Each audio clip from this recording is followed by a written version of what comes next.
You see by the dawn's early light what so proudly we hailed at the twilight's last gleaming, whose broad stripes and bright stars through the perilous fight o'er the ramparts we watched were so gallantly streaming, and the rockets' red glare, the bombs bursting in air, gave proof through the night that our flag was still there.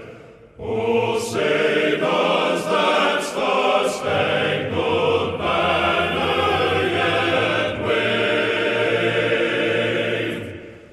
o'er the land of the free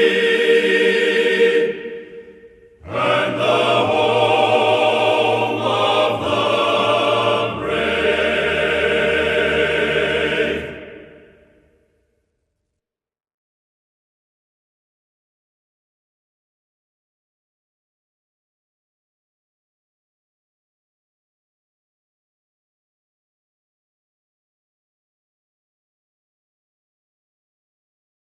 Good morning.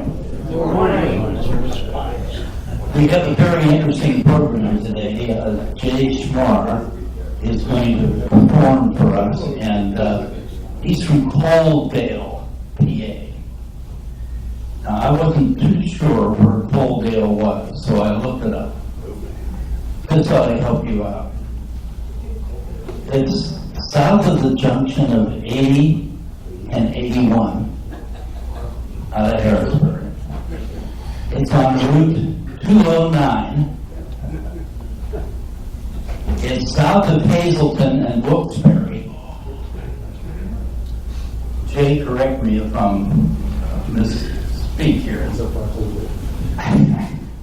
It's northwest of Allentown and west of Palmerton. Is that fracking country? Well, it's hard cold. Hey, Bob, is it anywhere near Centralia? Yes, probably about an hour southeast of Centralia. That's where the ground is burning. Yes. But when you look at it in the Rand McNally Atlas, you have to concentrate because it's a dot. It's a little dot on 208. But I've had some roommates from Palmerton and elsewhere right close by. But Jay is going to perform for us. He does a variety of musical instruments. He was down at the Wickley Library last night, and tonight. So we had him scheduled for months. But Jay, I'll let you take over, and thanks for coming today.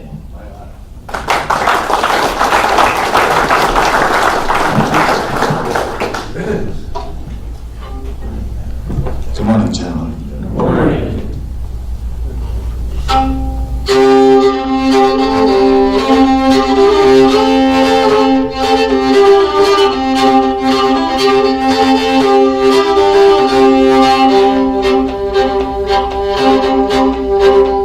I am an old coal miner working these mines a day. I can't feed my family on hardly any pay, on hardly any pay. I come into this country, a boy, a clever man, to work as a slave picker, someday to be boss man. I dream of be boss man.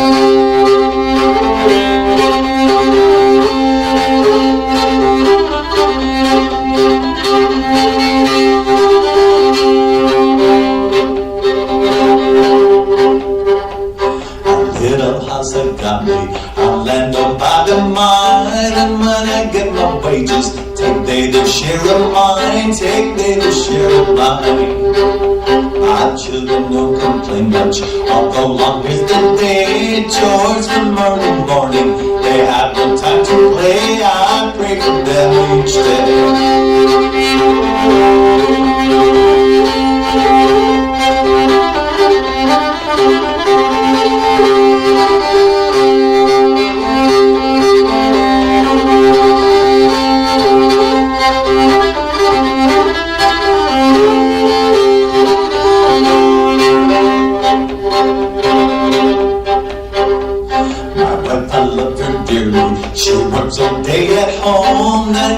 stitching torn clothes. Morning up the dawn, I love the book so long.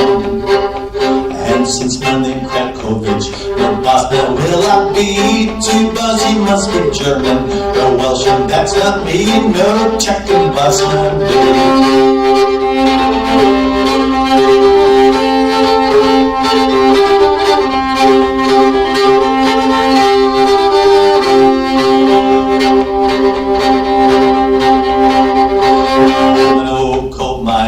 And in these mines I'll die, black lung kills you slowly. God bless my girls in white, give them a better life.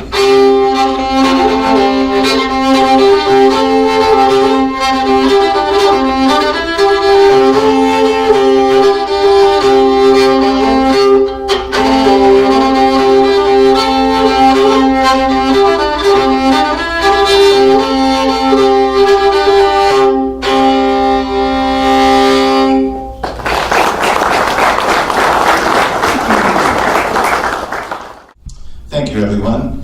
I do a program for the Pennsylvania Humanities Council with coal mining songs of Northeast Pennsylvania. That was a tune about my grandfather, who was a coal miner in Schuylkill County, Pennsylvania, Coaldale, we were talking about there, for probably around 50 years. I do have a photograph of him over there at a coal miners union meeting in the town of Tamaqua, Pennsylvania. Tamaqua would be east of Pottsville, if you're familiar with Pottsville, Pennsylvania, the county seat.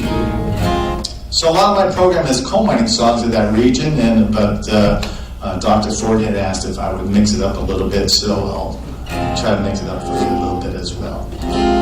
We'll start off with a famous coal mining song, one that really brought sort of the coal miners' day to the public's eye. I mean, there were a lot of coal mining songs written by folk musicians and so forth. But there was a gentleman named Merle Travis, I'm pretty sure you're familiar with him, old-time country musician, who was the forefather of the fingerpick style guitar, and he wrote a couple coal mining songs. He wrote one called 9 Pound Hammer, he wrote another one called Dark as a Dungeon, and he wrote another one called 16 Ton.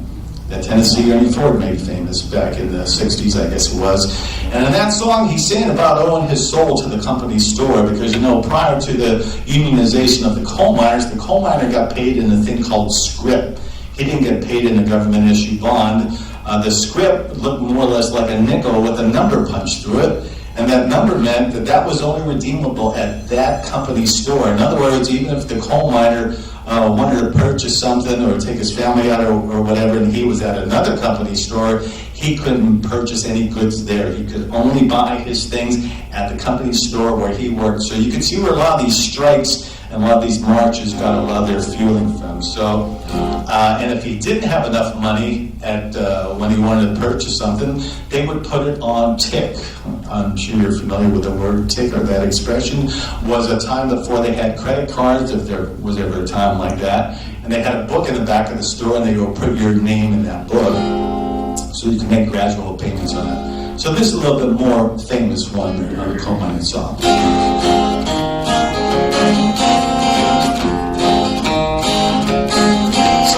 People say life is made out of mud. A poor man's made out of muscle and blood, skin and bone. The lightning swing, but a bang dance strong. They got 16 ton.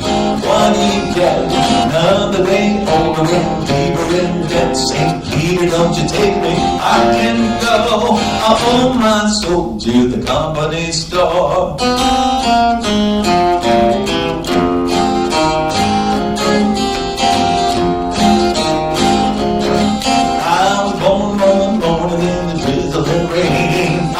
And trouble on the middle name. I was raised in a cave, I got it on my mind. Ain't I had some woman make it walk the line. 16 ton, what do you get? Another day older and deeper in debt. St. Peter, don't you take me? I can go. I owe my soul to the company store.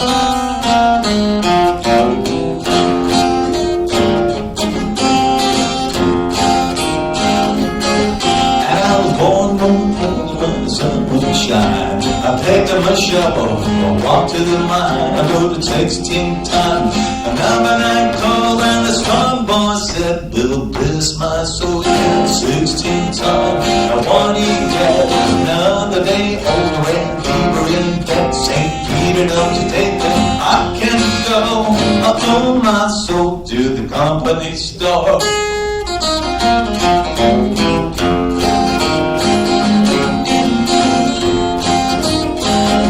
If you see me come, better step aside. A lot of men did not, a lot of men died. One Mr. Meyer, the other upstairs. The right don't get you, the left one will get 16 times. What he get? Another day older and deeper in debt. St. Peter, don't you take me? I can go.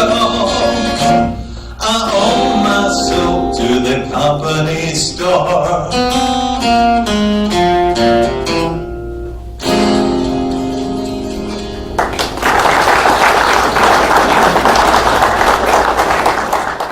We'll get more indigenous to Northeast Pennsylvania. This is a coal mining song outside the city of Hazleton. I'm sure you're familiar with Hazleton.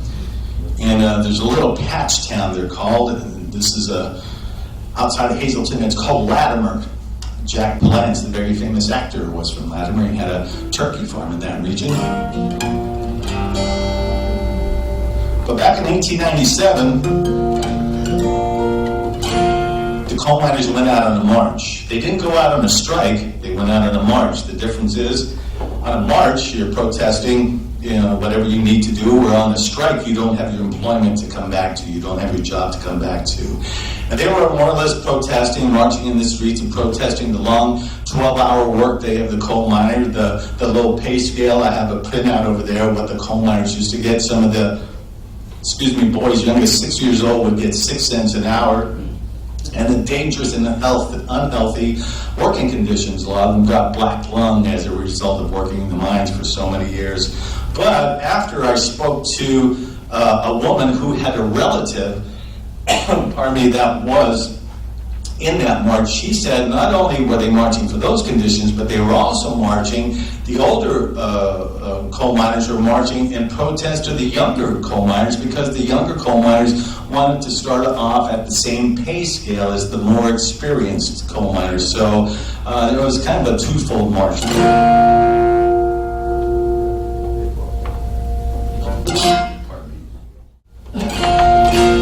So this is called Latimer. Back in 1897, this is what happened while they were marching. They ran into a sheriff. 1897, it's a cold September morning. There's something in the air today that's chilling me to the bone. Looking out my shed window, up by old number 9, I can see some men gathering as the fall takes its time. Well, there's wives and kids off to the side, they're waving as they go. There must be 350 of them coming down the road. So I hollered out to one of them, "Hey, what you marching for?" He said, "We're marching out of this town and on to Latimer." Said, "We're marching on for liberty in the land of the brave and free." Said, "I'm sick of living my life like some piece of machinery." He said, "Son, I'm sick of living like some second-class humanity. We ain't asking for charity, just a little equality." Well, the funky finally rolled away and the sun is to its peak.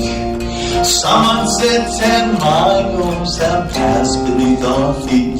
Well, we come from many countries, and many forest rats, but we're waving old stars and stripes to show we're Americans.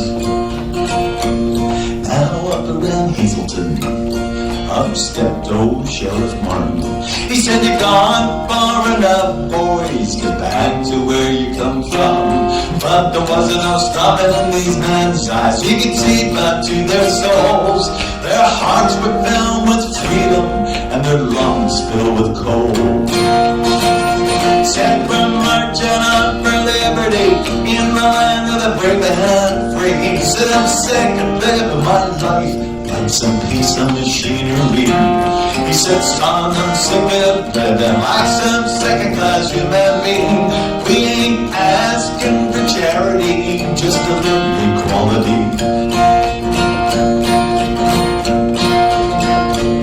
Well, the men marched on the ladder, but even all was fine. Sheriff Markey had him 100 men waiting down the line, and they were armed with sheriff rifles. He had deputized every man, yet not a single archer had a weapon in their hand. Well, the sheriff opened fire, and the flag fell to the ground. It's as if God went deaf and they mixed that dying sound. I ain't never seen nothing like it, and I hope I never do again. It's a sin that a dollar bill weighs more than a man. So if I can in the died that day, won't you reach down to your soul? Tell me who's the real American in this story that I've told. As if the thugs with the rifles, company badges on their chest, on those who march for freedom and lay in eternal rest. Said we're marching on for liberty and the land of the brave and free. Said I'm sick of living my life like some piece of machinery. He said, son, I'm sick of living like some second-class human being. We ain't asking for charity, just a little equality. We ain't asking for charity, just a little equality.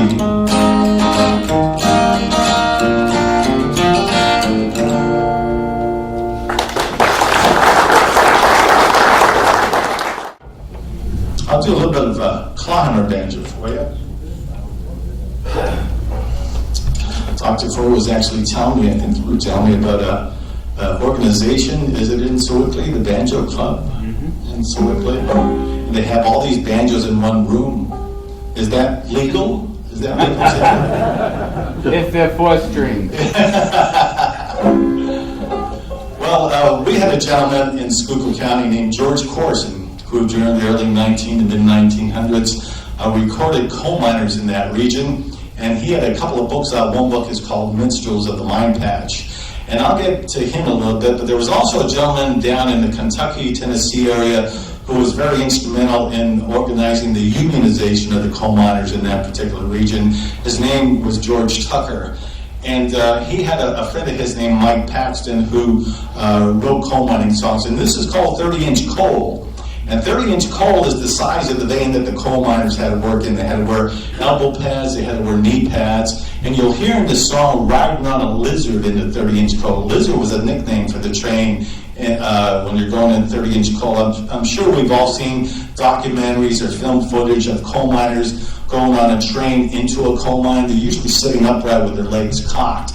And 30-inch coal, you lay on your stomach or you lay on your back and you're inserted into that vein, and that's how you would work your 12-hour shift.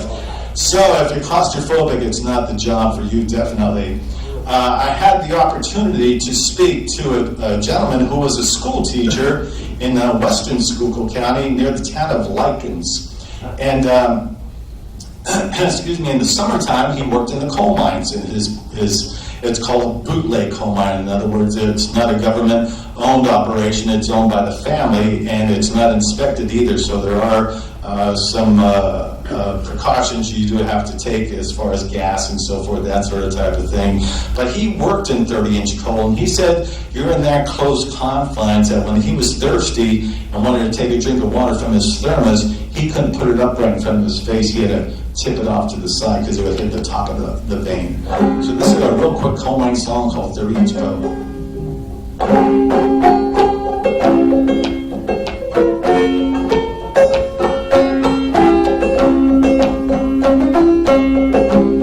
Grab a pick and shovel and your morning light. Don't forget your fuses and your dynamite.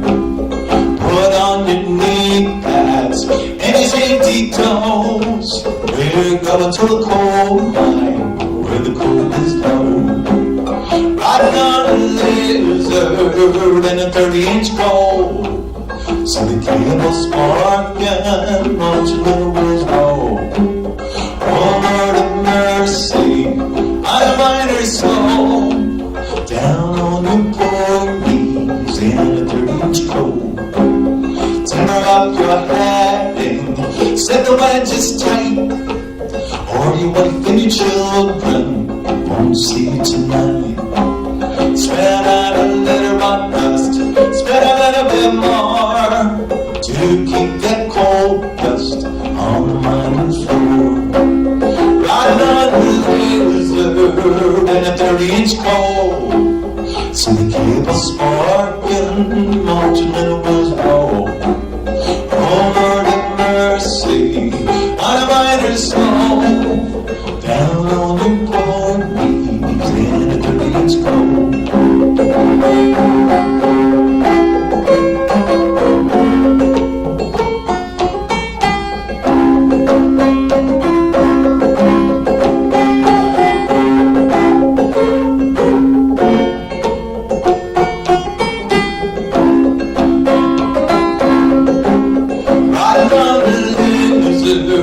In a 30-inch coal. See the cable spark and watch the little wheels roll. Oh Lord have mercy, on a miner's soul. Down on your poor knees in a 30-inch coal.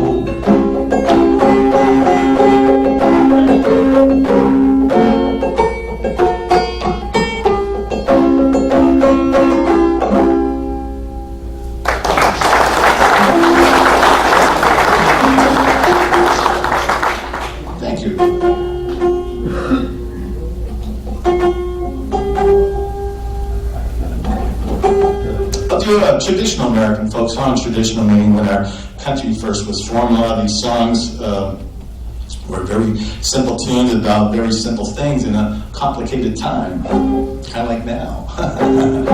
So this is a fun song. This is a traditional tune. This is called Cluck Old Hen. It's about a chicken. And it goes into a tune called Banjo, way back.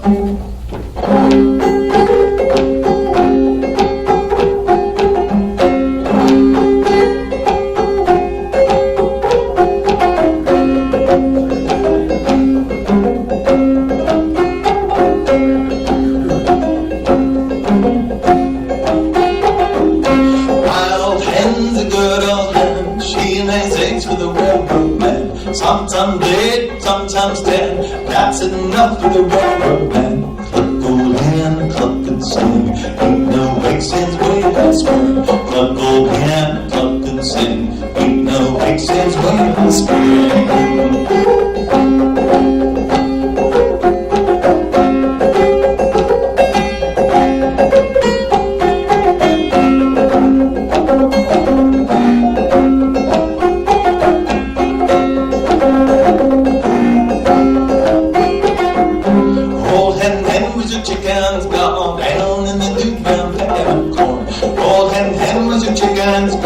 Down in the new ground, pecking up corn. Cluck old hen, cluck and small. Ain't no wake since way last fall. Cluck old hen, cluck and sing. Ain't no wake since way last spring.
in, and that went into a tune of mine called Banjo Wipeout.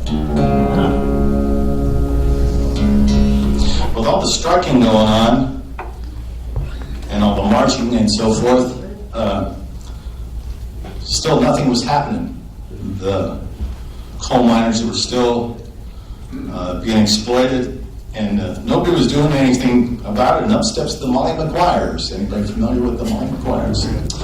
Irish immigrants that came to work in the coal mines after the potato famine in Ireland. Now, this organization is said to be fictitious. It depends upon in our region. They were mostly in the Carbon and Schuylkill County area. What it was is they were accused, and what I'm saying accused is nothing was ever proven what they did. They were accused of just fighting back. They wanted their voices to be heard. They wanted to change the 12-hour working day down to an 8-hour day. They wanted better health conditions in the coal mine. They wanted a fairer wage. And they were accused of blowing up coal mine bosses' houses, some murder, just wreaking havoc in the coal mines. Molly Maguire actually was a woman from Ireland who, for some reason, was being evicted from her house. Her son got a gang together, and they went after the landlord, and there was a shootout in the streets, and the son did get killed in the shootout. It is said that that organization stayed intact and came over here to work in the coal fields of northeast Pennsylvania. Now, the thing is, all Mollies were Irish, not all Irish were Mollies. It was also said that to protect themselves, that they hid behind the AOH, Ancient Order of Hibernians, which is, if you're not familiar with it, very Catholic, very proper organization. So, in other words, if they said, Jack McGillicuddy, he blew up the number 9 coal mine last night, oh, they could say, oh, he would never do that. He's a member of the Ancient Order of Hibernians. He would never do that. But anyway, did anybody ever see the movie, The Molly Maguires? It was back in, I guess, the 1960s or so forth, somewhere around there. And Richard Harris was in it, and Sean Connery, and it's pretty close to it if you ever get a chance to view it. But they hired a detective agency out of Philadelphia called the Pinkerton Detective Agency to more or less uproot and break the Molly Maguires. And when they did, they wound up hanging, I think it was 13 of them in the Jim Thorpe jail. They hung a few in the Pottsville jail, 9 or 10 of them in the Pottsville jail. And also they hung a few up in the Sunbury region, which would be, I believe, Northumberland County. But this is a tune a little bit about them. It's on my new album called Giving Back.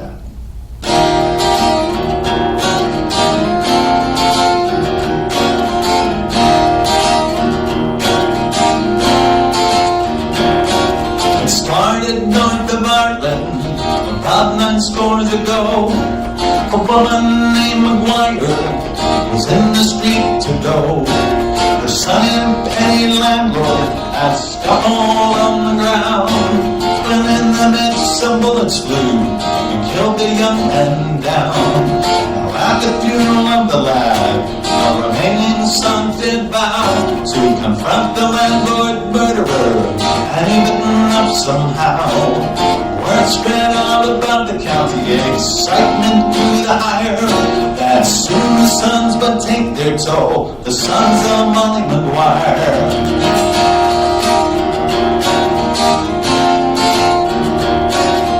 Neighbors joined the relatives to one last mission run. The gang that grow like burrow shrubs to ease the sign to win. But after the revenge complete, the membership did stay and spread to Scotland and England and British colonies.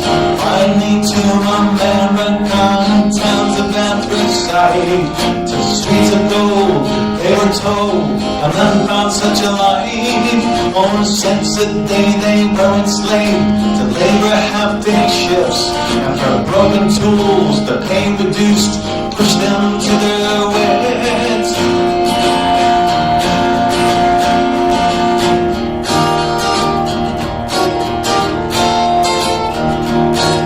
The ancient order of Hibernians with Catholic mates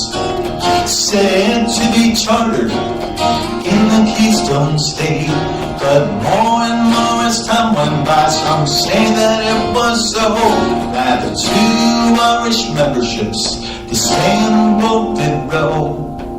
One day detective James McParland, working for the government under Alan Pinkerton, posing as a mining loader, soon changed their gang with one intention in his mind, to see the Malays hang.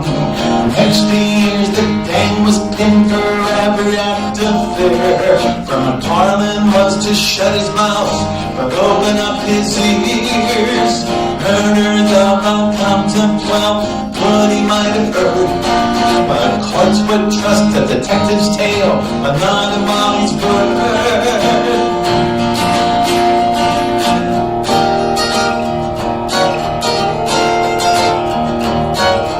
Nearing the conclusion of his observation time, whispers of his assassination plagued on his mind. Suspicion of detectivery hinted to the squad, so he went through down the county to Philadelphia, having collected evidence of all he did pursue.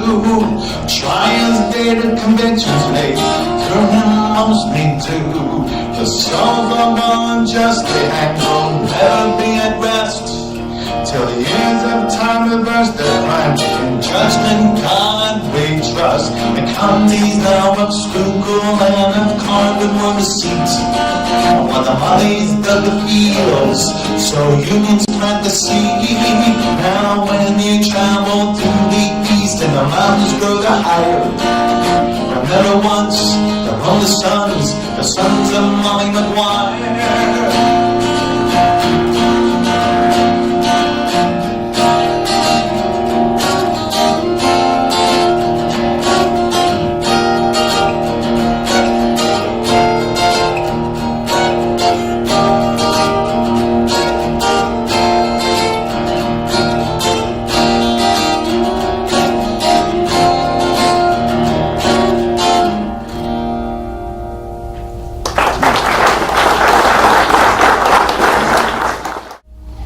This next song is an instrumental tune I'd like to do for you, and is set to go back about 400 or 500 years ago for this song. I enjoy digging up some of the history of these tunes. And it was said that King Henry VIII of England was slated with composing this song, but after they studied the music of that particular time period, it just didn't work out. It didn't match up correctly. They think it might be even older than that, might be a traditional English folk song.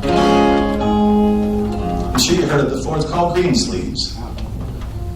And then there was an Englishman named William Chatterton Dix, who back in the 1870s enjoyed the melody to Greensleeves, but decided he was going to rewrite it and put more of a Christian attitude towards it. And he made it the very famous Christmas song we know today called What Child Is This?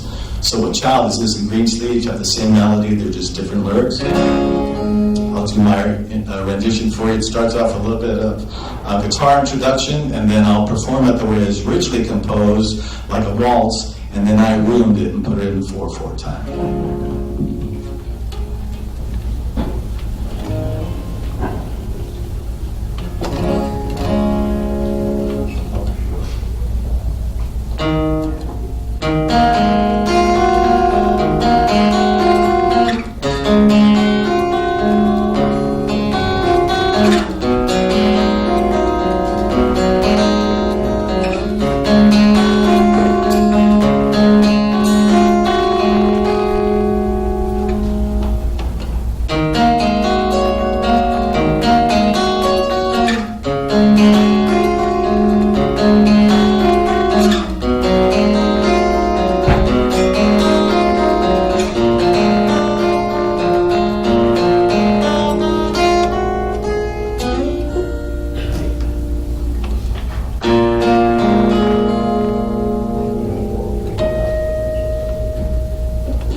some coal mines used to do this in northeast Pennsylvania. I do have the second row there. If you look at the first layout of the photographs there, the first picture was taken actually inside a coal mine in Tamaqua, Pennsylvania, Schuylkill County.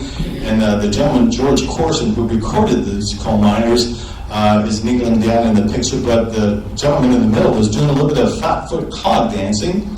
And there's also another gentleman playing the fiddle inside the coal mine. Now, it was probably a posed picture, but then right below that, there's a caricature, and there's also another printout from a gentleman from Lancaster area named Patrick Reynolds, and he has a series of books out called Pennsylvania Profiles. And in the very last paragraph of that page over there, he states that there were musicians that used to do this flatfoot fiddling and singing in the coal regions, and he even goes as far as to name them. Some of them were Con Carbon was from Hazleton, Martin Mulhall was from Shenandoah, William Keating from Pottsville, Patrick and Jack Johnson from Summit Hill, Barney Kelly from Ashland, Dennis Coyle, Michael McAndrew from Wilkes-Barre, Harry Tempest from St. Clair, Bob Quigley from Carbondale, Jerry Byrne from Buck Run, Lance Ford's Joe Gallagher, Tommy Reynolds from Edwardsville, and there's another gentleman that escapes me from Centralia. We had talked about Centralia there briefly before.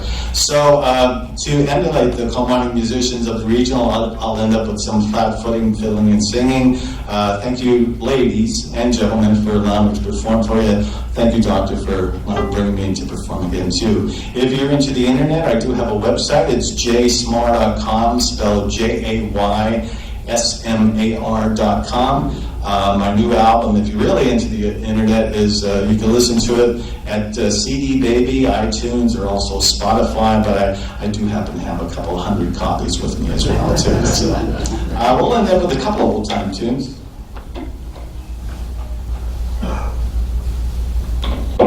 My favorite musician of all time is John Hartford. Anybody familiar with John Hartford? John Hartford wrote Gentle on My Mind for Glenn Campbell. Remember that tune? And John Hartford left us way too young. But if you ever had the opportunity to see him, this is he did this entire thing during his entire act when he played banjo and when he played fiddle. So we'll start off with a John Hartford song called, warm it up a little bit, called Long Hot Summer Day, and then we'll do a couple more. Thank you, everyone, for allowing me to perform for you.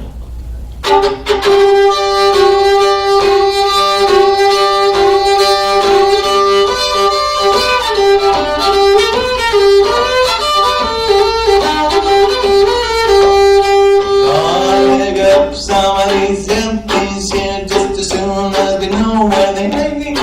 So head off and help Johnny and leave the mines on a long hot summer day. For every day we're gonna get the dump, every get a habit ain't gonna find pay. Oh, go making up barges on a long hot summer day.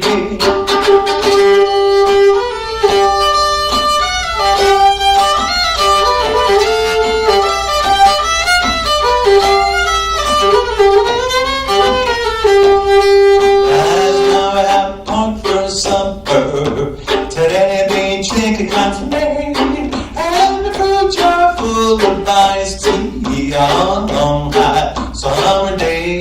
For every day we're gonna in the dump, if I get a habit ain't gonna fit me. Oh, go making up barges on a long hot summer day.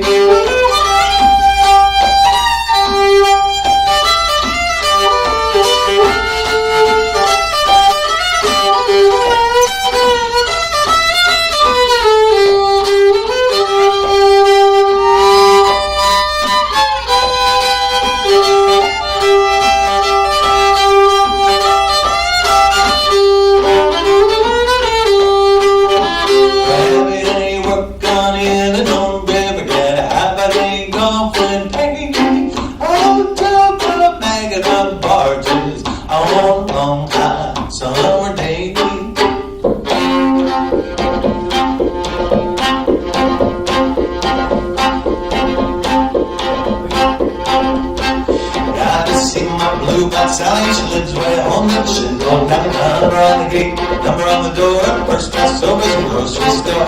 Stay all night, stay all longer. Dance all night, dance a little longer. Pull out your coat, go in the corner. Don't sit a while and stay for longer.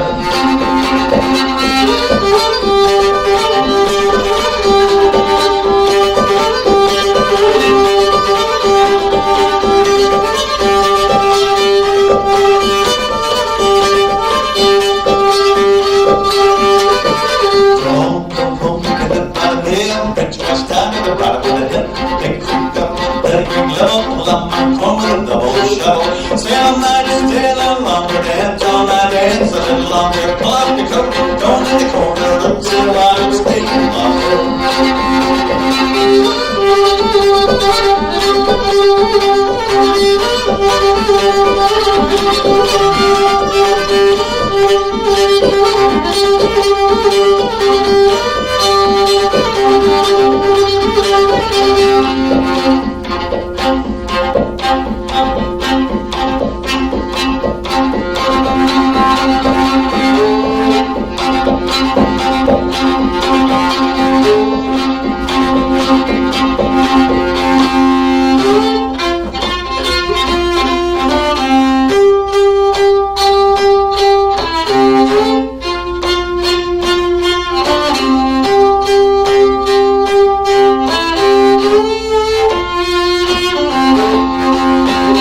Upstairs, downstairs, out in the kitchen. Upstairs, downstairs, out in the kitchen. Upstairs, downstairs, out in the kitchen. Mad and home cook, just a reeling and a pitching. Yes, sir.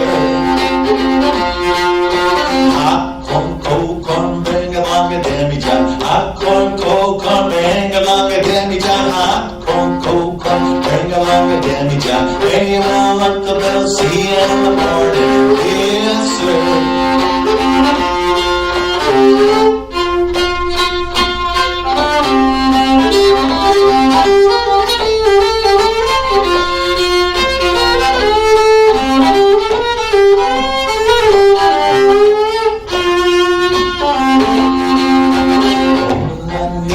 To make me happy is two little boys to call me Pappy. One named Paul, the other named Davy. One likes ham and the other likes gravy. Yes, sir.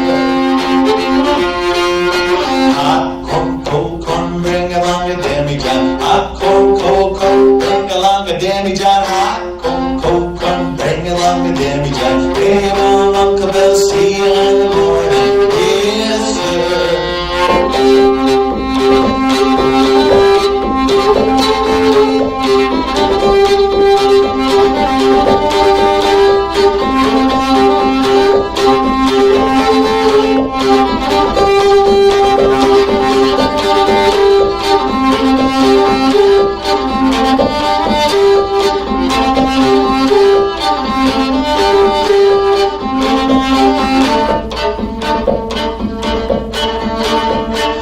Every month's got Sally and play this fiddle. Sally and dragon and stick and do the sound. I'm gonna Sally and I'm gonna marry Sally, Sally. I'm gonna marry Sally and I'm gonna marry Sally, Sally. I'm gonna marry Sally.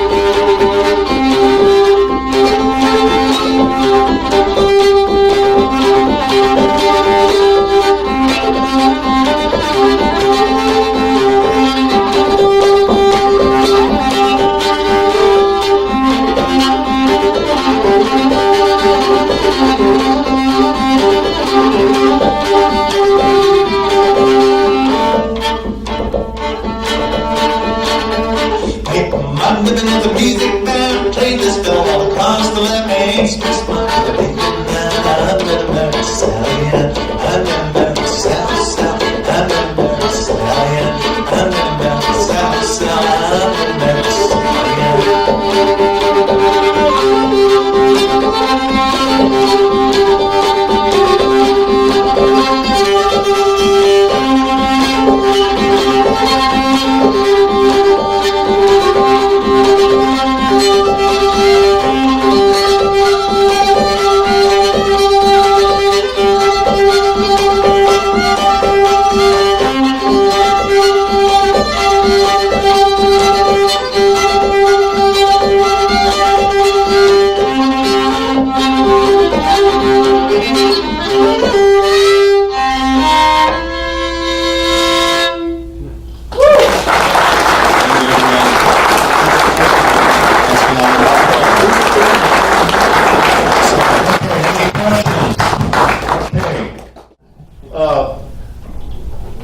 instrument do you like to play the most? You seem to enjoy the fiddle. The lottery.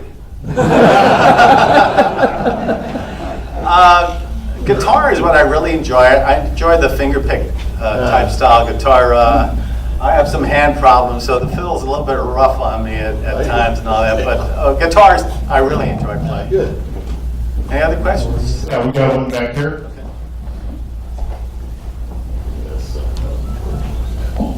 Did any of you come at the coal miners convention or the steel workers convention in play? No, not at all, but I'd be happy to come. Yeah, I'd be honored. I would. A good question. Anything else there?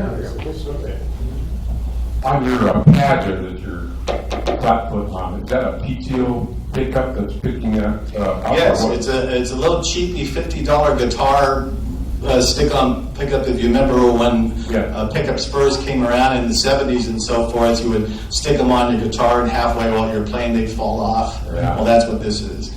Only I have it duct taped on there, so no one's picking up. I got one. Once again, I got that idea from John Hartford. That's what he did. Is that just a piece of plywood that you have there? Yes, it's just regular Joe plywood. No plywood. Grade A. Pickup. Grade A. No knotholes, you know. Okay, here we go. You mentioned the term Patchtown. Yes. What is the definition of that? Patchtown is just in the coal regions. They were mostly towns that were built by the coal companies for the employees, for the coal miners. And they were more or less like row houses, you know. So it was not only did the coal mine pay you, but also sometimes they, you know, built houses for you as well too. So that's part of your paycheck then went back to them. So even sometimes at the end of the week when the coal miner got paid, he even owed money. You know, depending, like you said in the song in 16 Ton, if he broke an axe, if he broke a pick or a shovel, that came out of your paycheck. The third, the top row there, the third piece of paper in the white piece of paper is a scale, their actual pay sheet from a coal mine up in Dorrance, which is up in the Wilkes-Barre area. And you'll see that the coal miner on that particular one made $182, but he owed back $82 or somewhere around there. So literally, you know, almost half of it went back to pay for like picks and shovels and that sort of thing. Yes, sir. The first song you sang about your grandfather, Yes. some of the lyrics said he was Czech, he couldn't be the boss man, you had to be German. Right. Is that pretty much true? From what I read, the coal mine bosses were German and Welsh, and a few Scots as well, because they, from what I was told, they had migrated over here first than the other Europeans. Plus, they also had some experience in proper coal mining, whatever that might be. So they made them the mine boss. So my grandfather, being Slavic, his name was Krakovich. Like I said, I do have a photograph of him over there. Could never, no matter how hard he worked, could never be a mine boss. He was under that you know, certain line of employment there. Yes, sir. I just want to thank you very much. It brought back a lot of memories. I was actually born in one of those coal company houses down in Isabella in the Southpole area. I see. And delivered by some of the ladies who were paisani of my mother, a doctor, and went to school there, but my father was killed in that mine when I was 9 years old. Oh, I'm sorry. I'm sorry. Was it a cave-in, an explosion? No, it was very strange. He operated a cutting machine which undercut the coal. Now this is 5 foot coal, that's it, 4 or 5 foot coal, stop coal. And he undercut, and then the bore machine would come in to drill a hole for the dynamite. So he was standing aside somewhere, and a big rock just fell on his head. He had taken off his helmet because he wasn't in the work zone. Oh boy. But there was some suspicion that because it was an active mine, union, the antagonist, that there was some dirty work there. A lot of that went around. That never be proved. I'm sorry to hear about your father. Anyone else? Okay, thank you. Gary? Good.